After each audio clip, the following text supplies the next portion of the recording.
క్రీస్తునామన అందరికీ శుభాలు. ఈ రోజున మనం గుడ్ ఫ్రైడే గురించి తెలుసుకుందాం. శుభ శుక్రవారం. ఒక మనిషి చనిపోతే అది శుభం ఎలా? ప్రపంచంలో ఏ మనిషి చనిపోయినా ఆ కుటుంబానికి ఆయన స్నేహితులకి అందరికీ అది విషాదకరమైన రోజు. మరి క్రైస్తవులు వారు ఆరాధించే జీసస్ చనిపోతే మరి గుడ్ ఫ్రైడే అని ఎలా అంటున్నాం? శుభ శుక్రవారం ఎలా?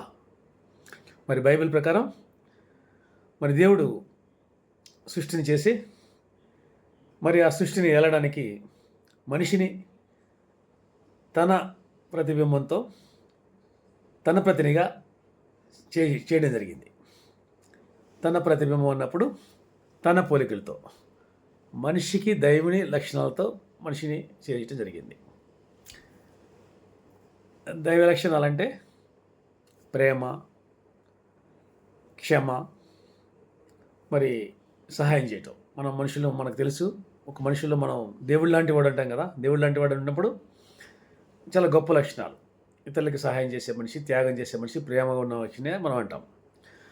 మనుషులందరూ కూడా మనం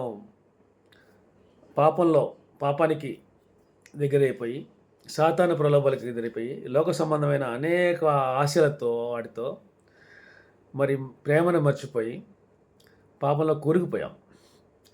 పాపంలో కూరుకుపోయిన మనల్ని రక్షించడానికి మరి దేవుడు తనే స్వయంగా భూమి మీద వచ్చి జీసస్ రూపంలో వచ్చి మరి జీవించి మనకులాగా అన్ని రకాల టెంప్టేషన్స్ అనుభవించి ఏ టెంప్టేషన్కి దాసుడు కాకుండా, అసలు ఇది కాకుండా దోషరహితుడిగా పరిశుద్ధుడిగా బ్రతికి చూపించి పరిశుద్ధుడిగానే సిలువ మీద బలియాగం అర్పించుకుని తన పరిశుద్ధ రక్తాన్ని చిందించబట్టి మనందరికీ కూడా పాపం నుంచి మోక్షం వెళ్ళడానికి మార్గం సుజం అయిపోయింది.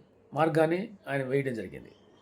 అంటే మనందరం కూడా మనం చేసిన పాపాలకి పరిహారంగా నరకంలోకి వెళ్లకుండా క్రీస్తు ఆల్రెడీ మన కోసం ఆయన రక్తాన్ని అర్పించారు కాబట్టి ఆయన ద్వారా మోక్షానికి వెళ్ళడానికి, స్వర్గానికి, పరలోకానికి వెళ్ళడానికి మరి మార్గం సుగమమైంది. కాబట్టి అందరికీ, సర్వమానవాళ్ళందరికీ కూడా ఇది శుభ శుక్రవారం.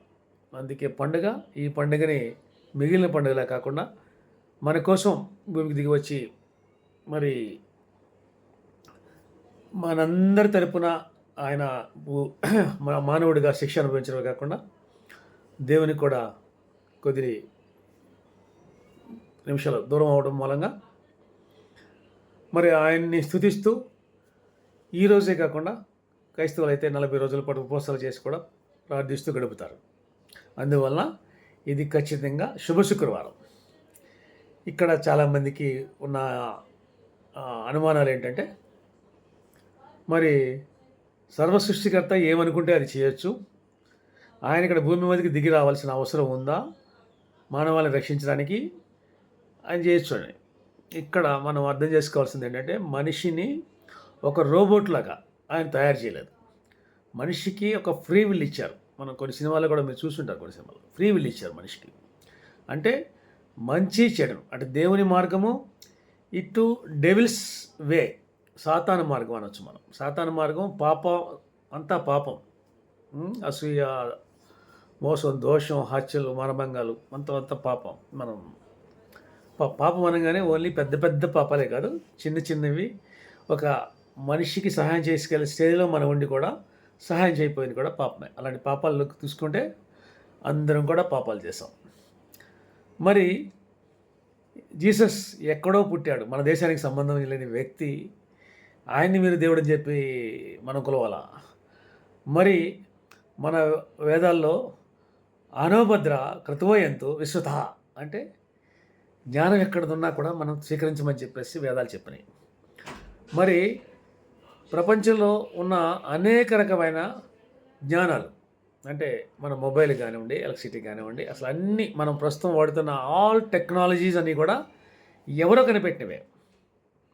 మనం కనిపెట్టినవి 1, 2 కొన్ని వాళ్ళు కూడా వాడుతున్నారు. అలాగే అందరూ కనిపెట్టినవి మనం వాడుతున్నాం. మరి అన్నీ వాడుతున్నాం కానీ అసలు సిసలైన దేవునికి సంబంధించిన జ్ఞానం మాత్రం మనకొద్దు అంటే కరెక్ట్ కాదు కదా. మరి మన ఋషులు ఎంతోమంది ఆ దేవుని కోసం వెతికారు. ఇది పుణ్యభూమి అంటారు. అందుకే ఇది వేదభూమి, పుణ్యభూమి. ఎందుకు వేదభూమి అంటే దేవుని కోసం వెతికాం. దేవుని కోసం వెతికినప్పుడు మన ఋషులు అప్పట్లో ఏమి చెప్పారంటే అసతో మా సద్గమయ, తమసో మా జ్యోతిర్గమయ అంటూ మేము అజ్ఞానంలో ఉన్నాము, మాకు జ్ఞానం ప్రసాదించు దేవా అని చెప్పారు. అలాగే మేము అంధకారంలో ఉన్నాము, మాకు వెలుగు ప్రసాదించు అని చెప్పారు. మరి వీరి యొక్క ప్రార్థనలు విని ఆ దేవుడు తనతో నడియాడిన 12 మంది శిష్యుల్లో ఒకటైన సెయింట్ థామస్ ఆయన్ని ఈ దేశానికి పంపడం జరిగింది.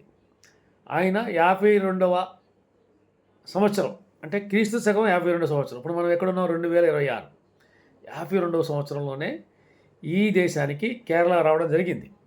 అప్పుడున్న పండితోత్తములు బ్రాహ్మణులతో ఆయన మాట్లాడి దేవుని గురించి చెప్పడం జరిగింది. అప్పుడు నమ్ముతిరి బ్రాహ్మణులందరూ కూడా వాళ్ళు రక్షించబడి మరి కేరళలోనే మొట్టమొదటిగా వాళ్ళందరూ దేవుని ఇచ్చేశారు. మరి తర్వాత మనం వేరు వేరు కారణాల మూలంగా అప్పుడు జీసస్ని చంపిన మత పెద్దల యొక్క ఏ కారణాలనయో అవే కారణాల మూలంగా మనం దేవునిని కనుగొనలేకపోయాం ఎక్కువ మంది.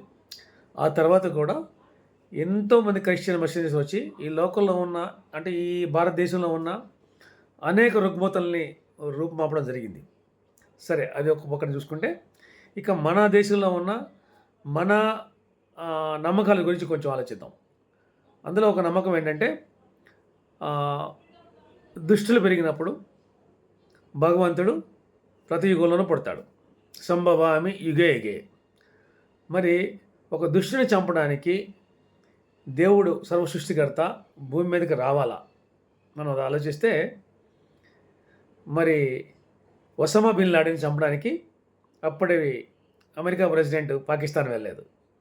అలాగే మొన్న కొమైనీని చంపడానికి ఈయన కూడా మన అమెరికా ప్రెసిడెంట్ గారు కానీ ట్రంప్ గారు కానీ నెతన్యాహు ఇజ్రాయెల్ ఈయన కానీ ఎవరు అక్కడికి వెళ్ళలేదు, ఇరాన్ పోలేదు.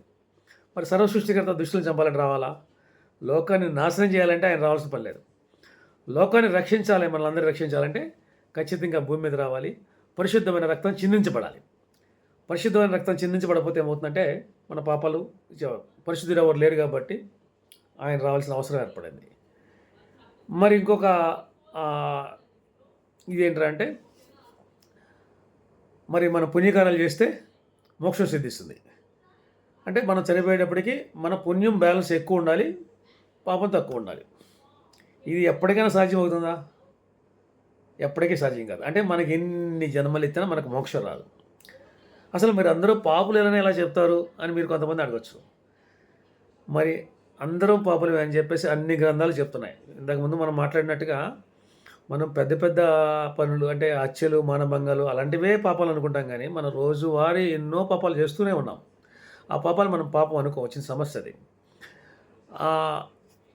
మరి మీకు చిన్న ఎగ్జాంపుల్తో మీకు అది మనం పాపులమో కాదో మనం క్లియర్ చేస్తాను. ఒకటి, ఈ మధ్యకాలంలో జరిగిన మహాకుంభమేళ, ప్రయాగ్రాజ్లో కుంభమేళ జరిగితే 50 కోట్ల మందిగా పైగా స్నానాలు చేశారు అక్కడ. ఎందుకు చేశారంటే పుణ్యం కోసం చేశాం, పాపాలని పోగొట్టుకోవాలని. ఇంకా చిన్నగా బెస్ట్ ఎగ్జాంపుల్ ఏంట్రా అంటే గర్భగుడిలోకి నువ్వు కొబ్బరికాయ తీసుకెళ్ళి నీ అంతా నువ్వు కొబ్బరికాయ కొట్టడానికి లేదు. అక్కడ ఉన్న దేవునితో ఉన్న పూజారి గారు మాత్రమే అర్హుడు అక్కడ. ఇది ఓన్లీ మన దేశ సంప్రదాయం కాదు.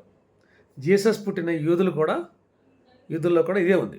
అక్కడ కూడా ప్రధాన యాజకుడు మాత్రమే గర్భగుడిలోకి ప్రవేశించే అర్హత ఉంది, కానీ మరి ఎవరికీ లేదు. కాబట్టి మనం అందరం పాపులమని అందరికీ తెలుసుకోవాలి. నేను మంచివాడిని అని నేను అనుకుంటూ ఉండేవాడిని. నేను హిందూగానే పుట్టాను, హిందూగానే చనిపోదాం అనుకున్నాను. ఎందుకంటే హిందూగా ఉంటే ఎక్కడికి వెళ్ళినా దండం పెట్టుకోవచ్చు, క్రైస్తవులు ఏంటి నేరమైండి అనుకునేవాడిని.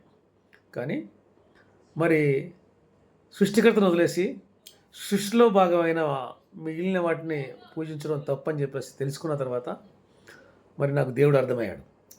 అలాగే నేను నా తప్పులు అంటే నేను మంచివాడిని మంచి పనులు చేశాను కదా, నేను మంచివాడిని అనుకున్నప్పుడు దేవుడు నాలోని కోపం వల్ల నేను చేసిన తప్పుల్ని, గర్వం వల్ల నేను చేసిన తప్పుల్ని, ఇతరులని తెల్లారలేస్తే జడ్జ్ చేయడం వల్ల నేను చేసిన తప్పుల్ని అన్నీ నాకు ఒక సినిమా చూపించినట్టు చూపిస్తే, నా పాపాలు చూపించినప్పుడు అప్పుడు ఏడ్చి క్షమించమని అడిగిన తర్వాత దేవుణ్ణి కనుగొన్నాను.